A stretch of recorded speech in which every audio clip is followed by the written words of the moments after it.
अगली बड़ी खबर आपको बता दें, जहां 21 सितंबर को सीएम पद की शपथ लेंगी आतिशी कैबिनेट में नए चेहरे हो सकते हैं शामिल। पुराने चेहरों पर ही दांव लगाएगी आप, ये बड़ा सवाल है, क्योंकि आतिशी जब 21 सितंबर को मुख्यमंत्री की शपथ लेंगी तो अब ये देखने वाली बात होगी आतिशी कैबिनेट में नए चेहरे शामिल होंगे या पुराने चेहरों पर ही दांव खेलते नजर आएंगे। आपको बता दें, उपराज्यपाल ने नई सरकार के शपथ ग्रहण के लिए 21 सितंबर की तारीख का प्रस्ताव दिया है। ऐसे में अब बात आतिशी सरकार के स्वरूप पर होने लगी है।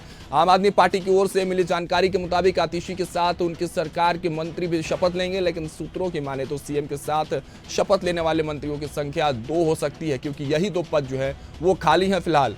दिल्ली में मुख्यमंत्री समेत कुल 7 मंत्री हो सकते हैं। आतिशी कैबिनेट में पिछली केजरीवाल कैबिनेट के चेहरों को ही शामिल किया जाएगा या सरकार की तस्वीर अलग होगी, इसे लेकर अभी कुछ साफ नहीं कह सकते हैं। दिल्ली विधानसभा चुनाव में अब 6 महीने से भी कम का समय बचा हुआ है और आम आदमी पार्टी का फोकस सीएम केजरीवाल के जेल जाने से मंद हुई विभिन्न मंत्रालयों के कामकाज की रफ्तार को तेज करने की होगी।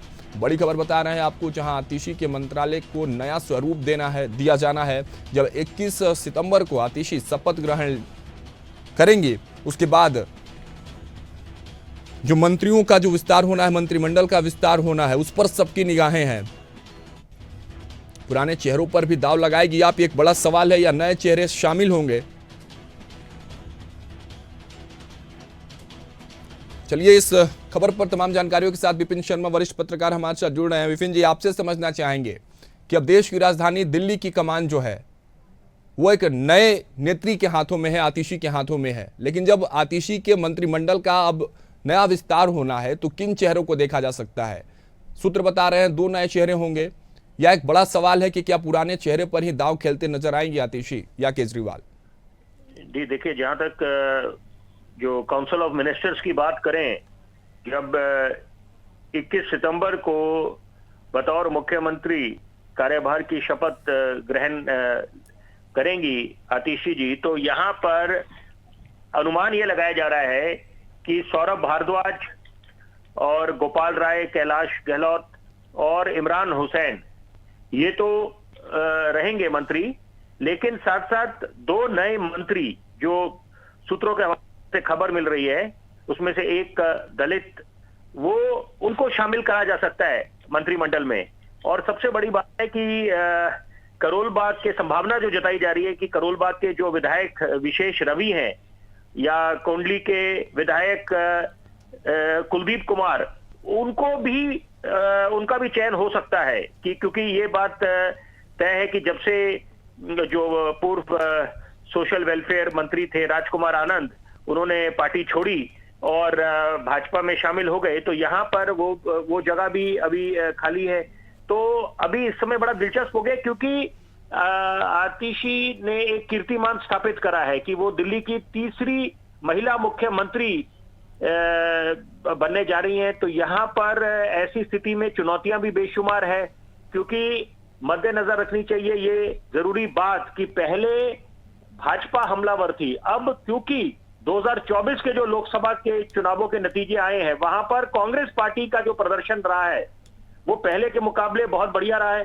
तो यहाँ पर एक नई उम्मीद की किरण कांग्रेस पार्टी को मिली है, उनके संगठन में एक नई ऊर्जा आई है और उनको ये ऐसा उनको संभावना जताई जा रही है कि वो लोग दिल्ली में वापसी कर सकते हैं, जहां पर इस समय शून्य पे बैठे हैं। और ये वही ग्रैंड ओल्ड कांग्रेस पार्टी है, स्वर्णिम इतिहास वाली कांग्रेस पार्टी है, जिसने दिल्ली पे राज करा था। सत्ता पे जब काबिज थे वो मुख्यमंत्री शीला दीक्षित थी, चौधरी प्रेम सिंह प्रदेश अध्यक्ष थे कांग्रेस पार्टी के, और 1998 से लेकर 2013 का जो दौर दिल्ली ने देखा वो स्वर्णिम दौर था, जहां नजर जाती थी विधानसभा में कांग्रेस के विधायक बैठे दिखाई देते थे। लेकिन उसके बाद जो विधानसभा के दिल्ली में चुनाव हुए, वहां कांग्रेस अपना खाता नहीं खोल पाई। जैसे क्रिकेट में कहते हैं कि बैट्समैन डक पे आउट हो गया, शून्य पे आउट हो गया। तो यहां पर अब कांग्रेस निश्चित बात है वापसी करना चाहेगी दिल्ली में, राजधानी में। और तो यहां पर अब बड़ा दिलचस्प हो गया, क्योंकि आम आदमी की पार्टी के पास जो बाकी समस्याओं की चुनौती है वो तो है ही, अपनी जगह बरकरार है। और केजरीवाल जी की जो गिरफ्तारी है, उनको जमानत मिली है, निश्चित बात है स्वागत योग्य बात है, लेकिन उनकी गिरफ्तारी को माननीय सर्वोच्च न्यायालय ने वैध करार दिया है। और साथ साथ वो जब उनके सामने ये चुनौती थी कि वो मुख्यमंत्री के दफ्तर नहीं जा सकेंगे, फाइलों पे हस्ताक्षर नहीं कर पाएंगे, तो ऐसी स्थिति में उनके पास विकल्प ये था कि वो खुद इस्तीफा दें और दूसरे मुख्यमंत्री का चयन करें और फिर जनता की अदालत में जाएं, जनता के बीच जाएं। लेकिन अभी इस समय चुनौती आम आदमी पार्टी के सामने बढ़ गई है, क्योंकि दोनों हमलावर होंगे, भाजपा और कांग्रेस। लेकिन और विपिन उन्होंने घेरना शुरू कर दिया है। इन चुनौतियों के बीच अगर रणनीति की बात करें, आम आदमी पार्टी की तैयारियों की बात करें, तो मंत्रिमंडल का विस्तार भी हो जाएगा, नए मंत्री भी बन जाएंगे। फोकस की अगर हम बात करते हैं तो अब आम आदमी पार्टी केजरीवाल आतिशी सह कैबिनेट मंत्री का फोकस किस तरफ होगा? देखिए, फोकस होगा कि आप जनता के पास एक अच्छा संदेश दें कि कुछ जो बेशुमार काम है जो अधूरे रह गए हैं, क्योंकि दिल्ली कोई पेरिस या सिंगापुर नहीं बन गई।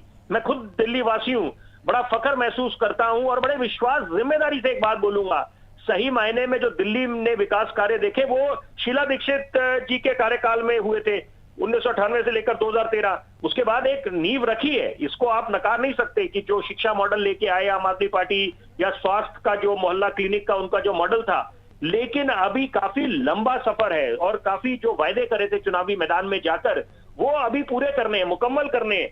तो यहां पर मुझे लगता है कि यहां पर अभी दिल्ली के पास, क्योंकि 4-5 महीने में जब चुनाव होंगे तो वहां पर उन लोगों को रिपोर्ट कार्ड लेके जाना पड़ेगा। और जनता जनार्दन होती है, 21वीं सदी की जनता है, वो जनता आड़े हाथ लेना जानती है अपने नेताओं को। तो वहां पर वो उनसे सवाल जवाब पूछेंगे कि जो आपने वायदे करे थे, जैसे अब मोदी सरकार है 100 डे का रिपोर्ट कार्ड दिखा रहे हैं उनके मंत्री, और योगी मुख्यमंत्री उत्तर प्रदेश के, उन्होंने अपने 100 दिन का रिपोर्ट कार्ड साझा करा था। तो यही बात, यहाँ पर जनता रिपोर्ट चाहती है, रिजल्ट चाहती है कि आपने कितना जमीनी ग्राउंड जीरो पे कितना डिलीवर करा। तो यही बात है कि अब इस समय बड़ा दिलचस्प हो गया है, क्योंकि यहाँ पर उनसे भी निपटना है कि भाजपा से और कांग्रेस वो जो चुनौती बना के बैठे हैं, वो स्वाभाविक है। लोकतंत्र की यही खूबसूरती है कि हमारा विपक्ष मजबूत हो।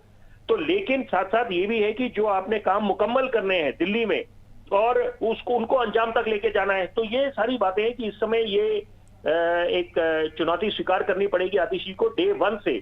और यहाँ पर जैसे अंग्रेजी में कहते हैं, they will have to hit the ground running. और यहाँ पर कोई भी कॉम्प्लेसेंसी का चांस स्कोप नहीं है कि यहाँ पर आप उसको बड़े टेकन फॉर ग्रांटेड ले लें कि यहाँ पर सब आराम से हो जाएगा। कि ये मुझे लगता है संघर्ष करना पड़ेगा काफी। बिल्कुल विपिन जी, जिस तरह से अब नई जिम्मेदारी है आतिशी पर, अब दिल्ली को आगे लेकर बढ़ना है। लगातार वो कहते भी नजर आए कि केजरीवाल के निर्देशन में ही सारे काम होंगे, लेकिन केजरीवाल के जेल जाने के बाद जो दिल्ली में कामकाज था उस पर एक फुल स्टॉप तो लग गया था। अब आतिशी पर चुनौती भी आतिशी के साथ और ये जिम्मेदारी भी कि उन सारे कामकाजों को सुचारू रूप से संचालित करें। फिलहाल विपिन जी बहुत बहुत धन्यवाद हमारे साथ जुड़ने के लिए इस खबर पर। तो देखिए, आतिशी के शपथ ग्रहण से ये खबर आपको बता रहे हैं, जब 21 को शपथ ग्रहण करेंगे आतिशी मुख्यमंत्री के तौर पर, उनके साथ उनके कैबिनेट मंत्रिमंडल का विस्तार होना है। कयास लगाया जा रहा है, सूत्र बता रहे हैं कि 2 सीटों पर 2 मंत्री जो हैं वो शामिल हो सकेंगे। या एक बड़ा सवाल ये भी, जिस तरह से विपिन जी भी लगातार इस पर चर्चा की हमारे साथ, कि जो पहले के जो नेता हैं, जो पहले के मंत्री हैं, उन पर ही दाव खेलते नजर आएगी। लेकिन हालांकि इन सभी बातों पर, इन सभी बिंदुओं पर मुहर अंततः केजरीवाल ही लगाएंगे, क्योंकि